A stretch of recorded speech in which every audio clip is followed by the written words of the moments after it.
Вітаю вас у своєму саду. Я Світлана, і я дуже радію зустрічі з вами. Сегодня я буду рассказывать про крупнолистные свои гортензии. А все почему? Потому что я получила новые 3 сорта голубых гортензий из Нидерландов. Сейчас много поставок везде, если вы видели. Мы еще узнаем. Я с ними подружилась в прошлом году и начеренковала себе много, и летом их отпаивала, и что я делала. В общем, дружбу с ними я завязала. Поэтому смело могу рассказать, если ваши гортензии уже открыты, какие почки проснулись, какие не проснулись, покажу, как обрезать, какие веточки. Покажу пересадку вот этого кустика, это сорт Early Blue, из контейнера в открытый грунт. И посмотрим мои крупнолистные гортензии, которые зимовали в тамбуре. У меня есть такие сорта. Они уже цветут. Очень красивые. Еще не все в цвет вошли, но соцветия можно посмотреть. Идемте, будет и полезно, и красиво, и интересно. У нас сегодня очень тепло, плюс 25. И зацвели сливы писарди. Красиво очень, и аромат стоит по саду, персики. Вот-вот зацветут яблони. Вот моя яблонька штамбовая. Штамбовая на шпалере сформированная форма такая. Идемте, будет интересно и полезно.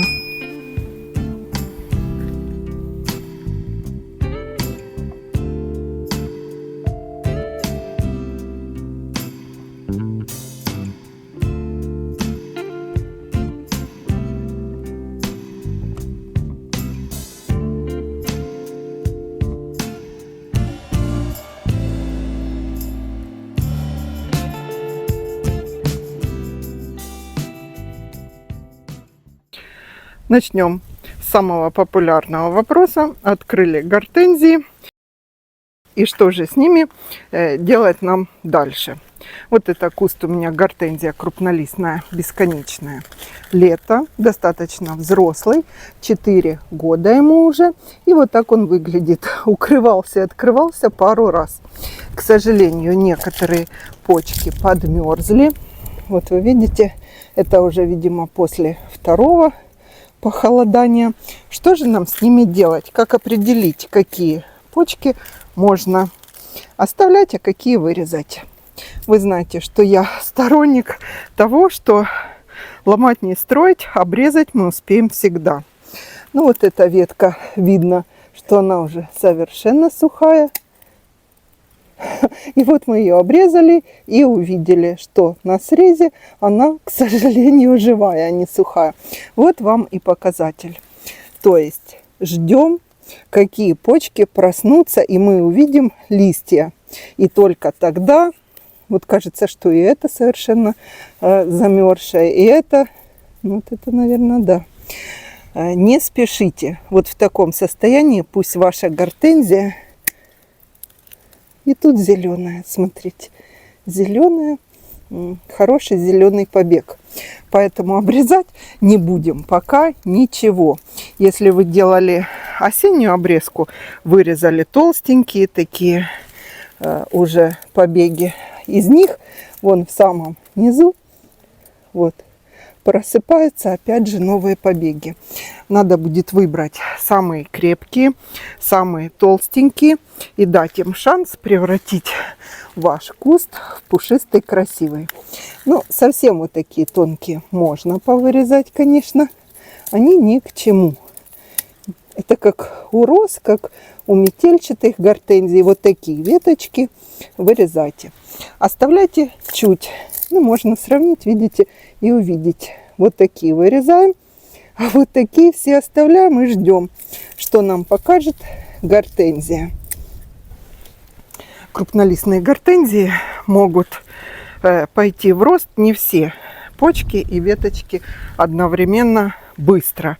То есть есть заснувшие такие, и они по мере потепления, по мере полива начнут увеличиваться в размерах и пойдут в рост. Поняли вы, с кустами открыли, ничего не делайте. Если сильно хочется, вырезали все тоненькие. Немножко разрядили крону.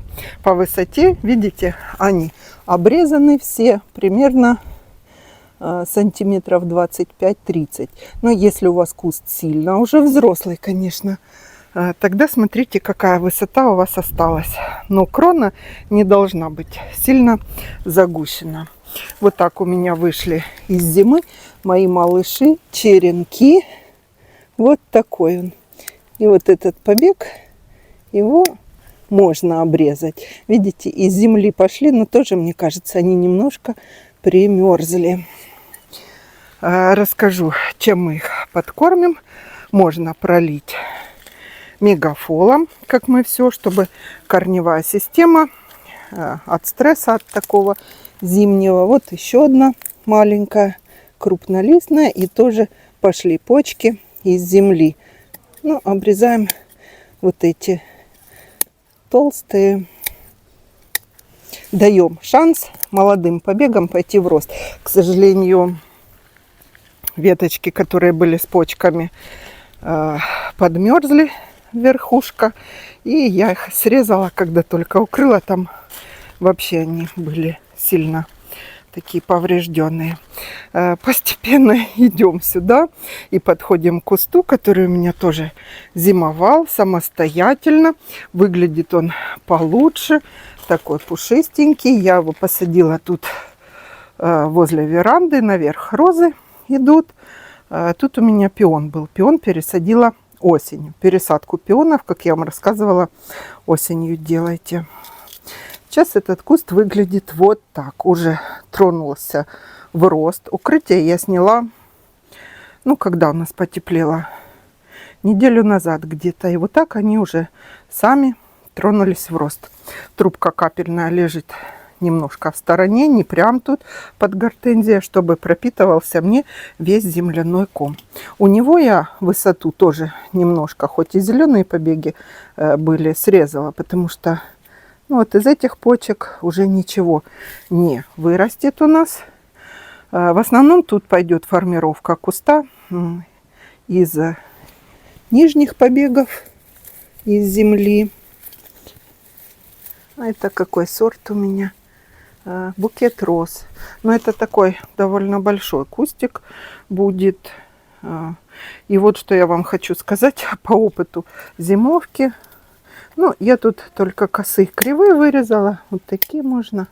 Маленькие пообрезать больше, пока вот сухой видно. Его когда сухой режешь, он видно, что ломается прямо.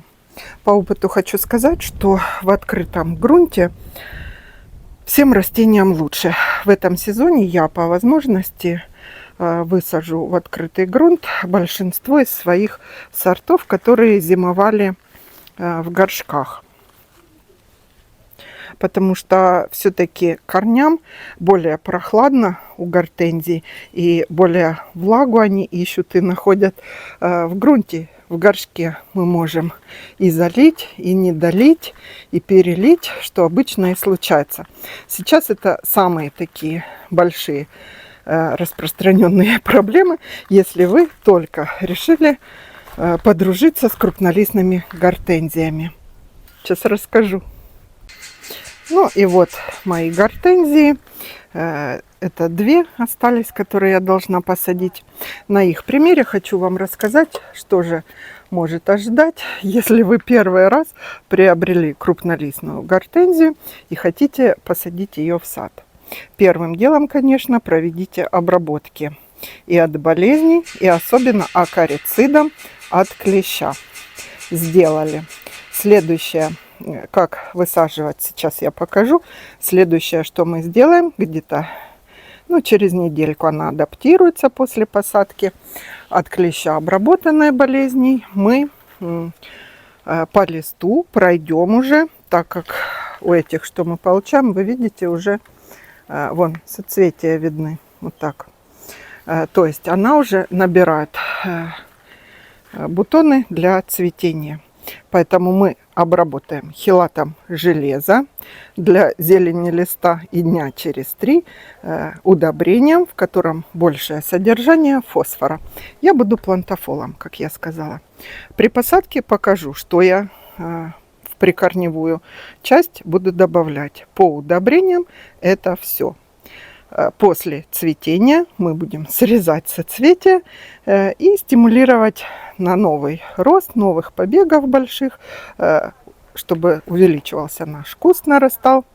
Так вот, какие же подводные камни нас еще ждут, если вы решили вот такую гортензию пересадить в больший горшок?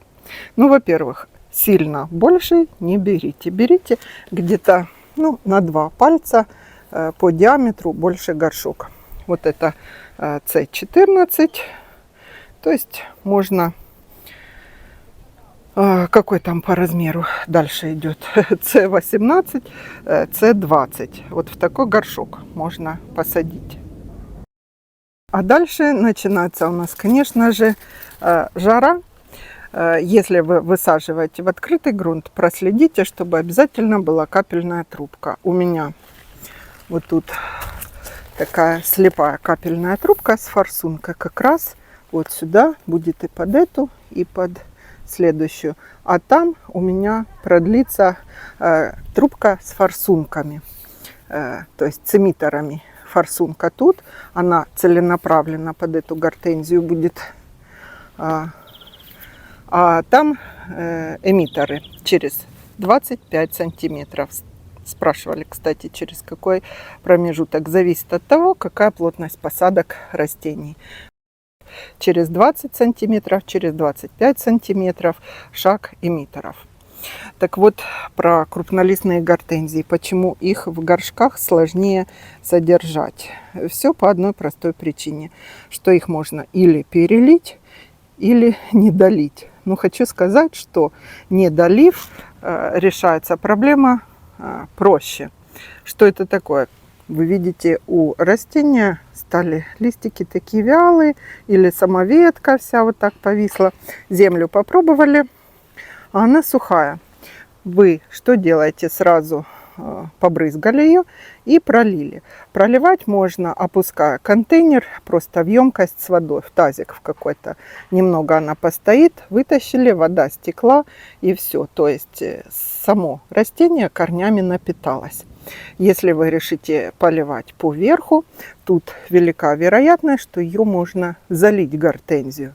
То есть вы пролили, все нормально. Через пару дней подходите к своей гортензии или на следующий день, а у нее опять же все побеги повисли, листики повисли, пробуйте, а земля влажная. Что такое? Мы берем и еще поливаем. День прошел, ей еще хуже. Такая же ситуация была у меня в прошлом году с гортензией Фабола Блу.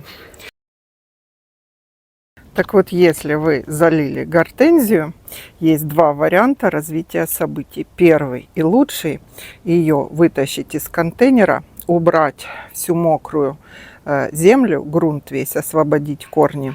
Ну, разумно, не совсем ее потрошить, все-таки аккуратно. И пересадить в открытый грунт. Это лучший вариант. В тенечек. И если она совсем в плачевном состоянии, повисла и не поднимается, можно сделать ей мини-теплицу. То есть, чтобы она получала питание не корнями, которые переувлажнены и не работают, а через листья. Большим горшком, желательно прозрачным, накрыли на землю, замульчирована она у вас, и наблюдайте. То есть гортензия, пока восстановятся корни, будет получать питание через листья. Фабола Блу у меня спаслась от моего чрезмерного полива и ухода, и в грунте восстановилась. Если же вы некуда вам ее высадить и придется все-таки опять в контейнер, берете новую землю, сухую, грунт для гортензий или кислый торф мешаете с садовой землей. Ну, вы сами. С грунтом мы определились. Для гортензий или кислый торф мешайте с садовой землей и хвойный опад, как я буду сейчас высаживать свою гортензию. И в тенек этот контейнер вы поставили с гортензией. При надобности тоже, если совсем ей плохо, накройте прозрачным горшком. Я накрывала горшок от орхидеи. Там немножко перфорация есть по бокам и небольшой доступ все-таки воздуха, чтобы застоя не было. И каждый день ходите, проверяйте. Таким образом, я в прошлом году, как я сказала уже, гортензию Fabula Blue привела в чувство, но она у меня была в открытый грунт высажена. Все-таки в контейнере перелив более вероятен, чем в открытом грунте. Если вы вдруг решили, да, подружиться с крупнолистной гортензией, красотка такая, я бы сказала, капризная. Мне кажется, даже рододендроны, вот они у меня вот-вот уже в цветение войдут. Надо все-таки вам рассказать про уход за ними. Так вот, рододендроны проще, чем крупнолистные гортензии. В основном у всех она год порастет, или замерзла зимой, или ее залили. Такие вот дела. Но я уверена, если у вас с одной получится подружиться, вы захотите себе их еще больше. Очень красивые, когда они цветут. Я вам прикрепляю кадры прошлогоднего цветения моих крупнолистных гортензий, которые ремонтантные сорта и которые цвели уже, то есть были куплены с соцветиями. Ну, как вот у этих мы увидим уже цветение. Ну, а сейчас давайте покажу вам, как я буду высаживать свою гортензию. У нас уже и метельчатые гортензии, вот-вот листья откроются. Уже думаю, даже завтра-послезавтра. Весна стремительная, после таких холодов стремительно. Какую яму вырыть? Сильно огромную, опять же, не ройте. Ну, побольше, чем в контейнере. Наверное, пальца на 3 от того горшочка, что у вас есть. У меня тут грунт уже был заправлен под посадку. То есть я взяла вот такой грунт. Он с кислым торфом напополам. Это садовая земля и кислый торф. Можно кислого торфа меньше, но тут смотрите, какая у вас почва. Скажу вам сразу, что первые мои гортензии, как и первые рододендроны, и даже вот этот, который отлично, я вам скажу, растет, были просто посажены в мой суглинок. Так что если у вас суглинки, вы знаете свои почвы, тогда можно просто ограничиться хвойным опадом. Яму заправить и все. Если у вас почвы проблемные, то придется делать замену грунта. Как я сказала, кислый торф или грунт для гортензии, если не хотите заморачиваться. Ну вот у меня гортензия и вот размеры ямы к бордюру. Сюда эта гортензия растет, как и большинство, где-то метр 20 по высоте и метр по диаметру. От гортензии вот этой она расположена на 60 сантиметров. Немножко, вы скажете, близко, но я посмотрю, какая растет гортензии. Элементарно можно пересадить. Вот эту я высадила вчера вечером. Замульчирована, посажена New Tivoli Blue сорт. Так, что я делаю? Яму вырыла. Как я сказала, у меня тут есть кислый торф. Ну, я бы сказала, не сильно его тут много, не половину. Но я уже эту яму заправляла, делала. Дальше, смотрите, землей присыпали, не в сами иголки сажайте, а все-таки как такую лунку вы выбрали. Дальше Early Blue наши помяли горшок и легким движением руки, ой, смотрите, какие у нее корни. Сейчас я потяну так.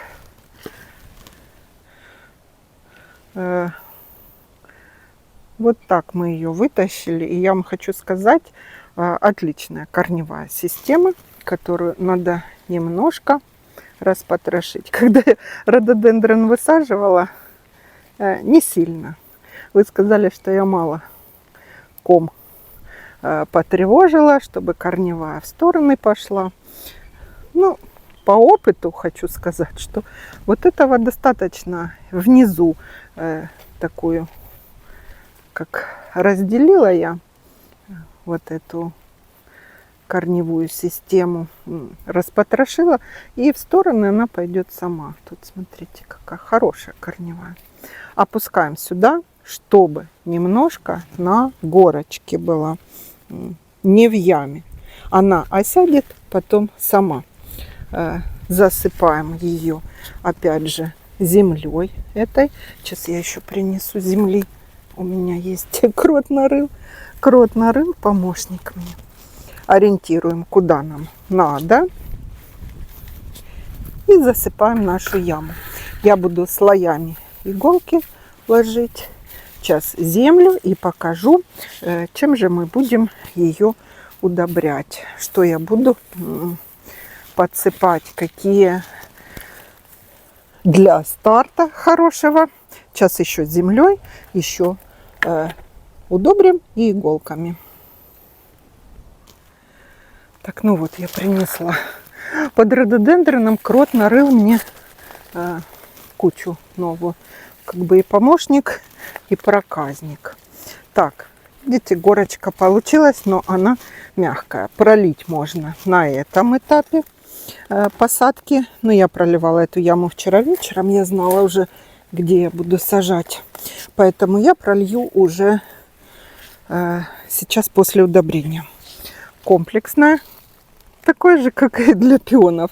Ничего я нового не выдумываю. Сколько? Кустик небольшой, поэтому где-то чайная ложка, не столовая, как для пиона мы брали. Так, удобрения мы присыпали. А дальше я, знаете, секретный ингредиент. Коллоидная сера. Вот так она выглядит. Коллоидная сера, порошок желтенький. Он идет как легкий фунгицид и как подкислитель. Сколько? Ну, на кончике чайной ложки, потому что кустик у нас небольшой. Вот так вот прямо просыпаем. Я видела и читала, что можно ее разводить в воде, коллоидную серу. Но в питомнике мне показывали, как они это делают. Они просто немножечко и с одной стороны под растение, а потом проливают, и она у них распределяется. Это коллоидная сера. Легкий фунгицид для корневой системы и подкислитель. Его я использую и для рододендронов, коллоидную серу, и для гортензий, особенно для крупнолистных. Все, сейчас мульчирую опять же хвойным опадом вместе с шишками. Если бы я первые свои растения так все сажала, ох, они бы у меня были. Я вам говорю, обычно яму в земле вырыла, иголок положила и все. И растут. Так, и сейчас я эту зону замульчирую еще сосновой корой. Средняя фракция. Накупила этой коры, но ее все равно мало. На розы мне не хватило. Это сейчас доснимаю. Да высыплю сюда, наверное, мешок идет. Рассчитывайте, что мешок коры идет на квадратный метр, ну, может, на 1,5, если потоньше слоем поверхности, которую надо замульчировать. И вот у меня тут 3 подружки. Думаю, хорошо будет. Пролью сейчас, и они у меня на глазах. А вот эта девочка у меня хорошая девочка, смотрите, но это покрупнее сорт. Это бесконечное лето, которое начеренковала я. И будут в ногах у рододендрона.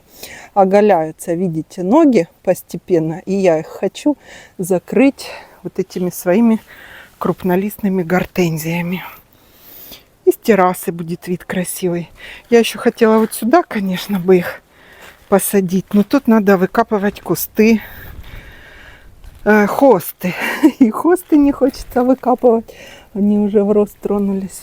Вот сюда бы я еще подумаю, как это может быть. Я сделаю. наверное, часть, которые у меня зимовали. Идемте же их посмотрим. Сейчас полью свою гортензию, вновь посаженную. И пойдемте посмотрим, как они выглядят. И, думаю, на многие ваши вопросы я ответила. Вы видите, горочка какая получилась. Еще домульчирую корой. Первый раз пролить можно много. А вообще мы уже полив включили. Сухая земля, ветер, все мгновенно выдувается, вся влага.